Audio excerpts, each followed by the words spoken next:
नमस्कार दोस्तों, मैं नीतीश कुमार आज आप लोगों को सिखाने का प्रयास करूंगा हृदय की क्रियाविधि के बारे में। ये वही है, ये जब तक चलता रहता है, किसी भी जीव का जीवन काल चलता रहता है। जैसे ही ये काम करना बंद कर देते हैं, कभी भी जिंदगी में आराम नहीं करते हैं, अपने पूरे आप जितना समय जीते हैं तो ये हमेशा काम करते रहता है। तो आज इसकी क्रियाविधि को जानेंगे और एग्जाम में जो महत्वपूर्ण प्रश्न बनते हैं इससे, उसको भी समझने का प्रयास करेंगे। तो जैसा कि इस चैप्टर का नाम है या टॉपिक का नाम है परिसंचरण तंत्र, अंग्रेजी में इसको कार्डियोवैस्कुलर सिस्टम बोलते हैं। तो शुरू करते हैं। परिसंचरण तंत्र यानी कार्डियोवैस्कुलर सिस्टम का जो सबसे पहले चर्चा किया, खोज किया, वो विलियम हार्वे जी थे। कौन थे? William Harvey. तो अगर क्वेश्चन बनता है कि परिसंचरण तंत्र की खोज किसने की, तो आपको बताना है कमेंट बॉक्स में, या सॉरी, आपको बताना है एग्जाम हॉल में, विलियम हार्वे। नेक्स्ट है कि अवयव। अवयव मतलब अर्थ होता है कि इसमें कौन कौन से अंग भाग लेते हैं परिसंचरण तंत्र में मुख्य रूप से। तो इसमें भाग लेते हैं हृदय, ये जो फिगर आप देख रहे हैं हृदय का है। इसके अलावा रुधिर, रुधिर आप ब्लड को बोलते हैं, ब्लड रक्त जो होता है, खून जो होता है उसको रुधिर बोलते हैं। और एक होता है रुधिर वाहिका। रुधिर वाहिका मतलब वाहिका किसको बोलते हैं? जिसमें होकर कोई फ्लूइड यानी कि जल यानी द्रव या हवा बहती है उसको वाहिका बोलते हैं। तो रुधिर वाहिका, रुधिर जिससे होकर बहती है, जिसको हम लोग वेन बोलते हैं यानी नस बोलते हैं, उससे होकर बहती है, उसी को बोलते हैं रुधिर वाहिका। मुख्य रूप से ये तीन अवयव है परिसंचरण तंत्र के। आगे देखते हैं। नेक्स्ट है हृदय का आकार। आकार जो है बंद मुट्ठी की तरह होता है। ये जो आप देख रहे हैं बंद मुट्ठी इस तरीके से होता है। और बोल रहे हैं बाईं तरफ झुका। ये देखिए जो हमारा फेफड़ा होता है दो भाग में विभाजित होता है। तो बायां साइड का अर्थ आप अपने अपने साइड से मत सोचिएगा, मेरे साइड से सोचिएगा। जैसे हम खड़े हुए तो मेरा बायां साइड इधर होगा, तो इस ओर झुका रहता है। और ये जो फेफड़ा होता है, फेफड़ा के थोड़ा सा फेफड़ा में अवतल रूप से थोड़ा सा ना होता है, कटाउन के रूप से एक जगह बना होता है जिसको हृदय खांच कहते हैं, वहां पर स्थित होता है ये हृदय। तो इसमें लिखे हैं बाईं तरफ झुका हुआ आवरण पेरिकार्डियम। ये जो मांसल संरचना है पूरी तरीके से, ये जो हमारा हृदय होता है ये पूरी तरीके से मांसल संरचना, इसमें किसी भी तरीके का बोन नहीं पाया जाता है। लेकिन तो पर भी हम लोग बोलते हैं दिल टूट जाता है, अब पता नहीं कैसे। नेक्स्ट बोल रहे हैं पेरिकार्डियम दोहरी झिल्ली, मतलब ये जो है हमारा हृदय, इसको ढकने के लिए, इसकी सुरक्षा के लिए दोहरी झिल्ली यानी कि पेरिकार्डियम उपस्थित होती है, ताकि इस पर किसी भी तरीके का चोट अगर कभी अचानक मतलब कभी दुर्घटना घटती है तो इसका सुरक्षा किया जा सके। नेक्स्ट चार कक्षी। हृदय जो है मुख्य रूप से चार कक्षों में विभाजित है। कक्ष में कौन कौन से है? अलिंद, दो कक्ष ऊपर है, दो कक्ष नीचे। तो ऊपर वाले कक्ष को एक दो इसको बोलेंगे अलिंद, और नीचे वाले कक्ष जो दो है इसको बोलेंगे निलय। ऊपर वाले को अलिंद, नीचे वाले को निलय। सामने में जिसको देख रहे हैं उसके अनुसार आपको इस फिगर को समझना है। नेक्स्ट है कि वजन ये सामान्यतः एक स्वस्थ व्यक्ति के शरीर का, हृदय का वजन होता है 300 ग्राम। कितना होता है? 300 ग्राम। ये क्वेश्चन एग्जाम में पूछा जाता है। नेक्स्ट है धड़कन। ये जो धड़कता है हमेशा, जब से हम लोग जन्म लेते हैं जब तक हम लोग मर नहीं जाते हैं तब तक ये काम करते रहता है। अगर बात करें इसके आराम करने का, दो धड़कन के बीच में जो समय होता है बहुत सूक्ष्म समय होता है, उसमें ये आराम करता है हमारा हृदय, हार्ट। नेक्स्ट है 70 से 80 बार प्रति मिनट, यानी कि एक मिनट में लगभग 70 से 80 बार। सामान्यतः अगर स्वस्थ व्यक्ति के शरीर की बात करें तो वो लगभग 72 बार धड़कता है। और ये धड़कन को नियंत्रित करने के लिए शरीर में जो एक तत्व की आवश्यकता होती है पोटेशियम की होती है। ये भी एग्जाम में पूछा जाता है। नेक्स्ट बात करें, 5 लीटर रक्त प्रति मिनट पंप करता है हमारा हृदय जो है। शरीर को हमारे शरीर में कोशिका पाए जाते हैं। कोशिकाओं को कार्य करने के लिए उसमें क्या चाहिए? ऑक्सीजन चाहिए। ऑक्सीजन भेजने का काम कौन करता है? हृदय। किसके माध्यम से? ब्लड के माध्यम से। ब्लड में क्या मौजूद होता है? हीमोग्लोबिन। वही हीमोग्लोबिन ऑक्सीजन से मिल करके उसको ऑक्सी हीमोग्लोबिन के रूप में बन करके निर्मित होकर के उसको, और उसका रंग हो जाता है, लाल हो जाता है, चमकदार लाल, ऑक्सी हीमोग्लोबिन यानी कि ऑक्सीजन युक्त हीमोग्लोबिन। तो वो पहुंचाता है पूरे शरीर को। तो एक मिनट में 5 लीटर, तो आप लोग कमेंट बॉक्स में बताइएगा 1 सेकेंड में कितना ml ब्लड हार्ट शरीर को भेजता है पूरे शरीर। नेक्स्ट है धमनी।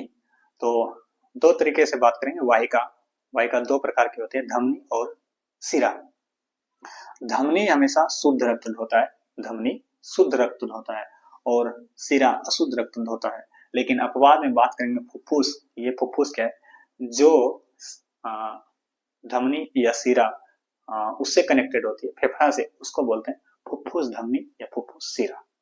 ये उल्टा काम करता है। उल्टा काम क्या करता है, धमनी सामान्यतः शुद्ध रक्त ढोने का काम करता है, लेकिन फुफ्फुस धमनी का बात करेंगे तो ये अशुद्ध रक्त ढोता है। उसी तरह शिरा सामान्यतः अशुद्ध रक्त ढोता है, लेकिन अपवाद में फुफ्फुस शिरा के बात करेंगे तो वो शुद्ध रक्त ढोता है। ऐसे समझेंगे यहाँ पर कार्यविधि को। नेक्स्ट है गति नियंत्रण। ये जो गति होता है हमारे शरीर के हृदय में, तो कभी कभी हम लोग को दर्द हो जाता है, तो उसका क्या कारण है। देखिए यहाँ पर क्या है, पेसमेकर। पेसमेकर क्या करता है, पेस मतलब गति को उत्पन्न करता है। ये एसोनोड एक मॉनसन संरचना है यहाँ पर हृदय में, वो विद्युतीय तरंग उत्पन्न करता है, जिसके कारण वो गति करना आरंभ कर देता है। ये दायां कक्ष में उपस्थित होता है, हृदय के दायां कक्ष में। दायां कक्ष कहने का मतलब मेरे दायां साइड, यानी कि इस और इधर वाला साइड में उपस्थित होता है, एस ए नोड। नेक्स्ट है सामान्य रक्तचाप 120/80। ये क्या होता है, सामान्यतः हमारा जो रक्तचाप होता है या रक्तदाब होता है वो वायुमंडलीय दाब से अधिक होता है। 120 का अर्थ है कि हार्ट जो है, हृदय जो है, शरीर को ब्लड कितने दाब से भेजता है, कितना प्रेशर से भेजता है, और 80 का मतलब है कितना प्रेशर से लेता है। इसको बोलते हैं प्रकुंचन दाब, इसको बोलते हैं आकुंचन दाब। ध्यान रखिएगा, इन दोनों के अंतर को नाड़ी दाब बोलते हैं। क्या बोलते हैं, नाड़ी दाब। ये कितना हो जाएगा, 120 और 80 का अंतर 40 mmHg।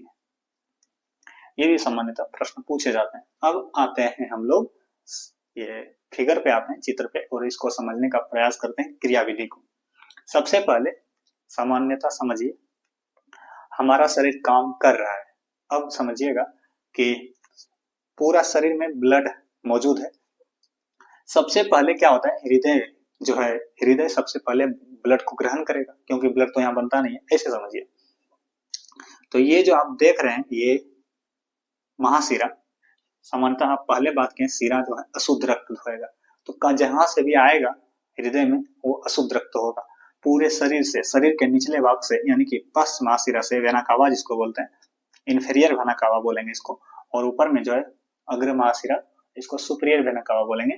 तो ऊपरी भाग से, शरीर के ऊपरी भाग से, अग्र महाशिरा से सभी CO2 वाले ब्लड, ध्यान रखिएगा, CO2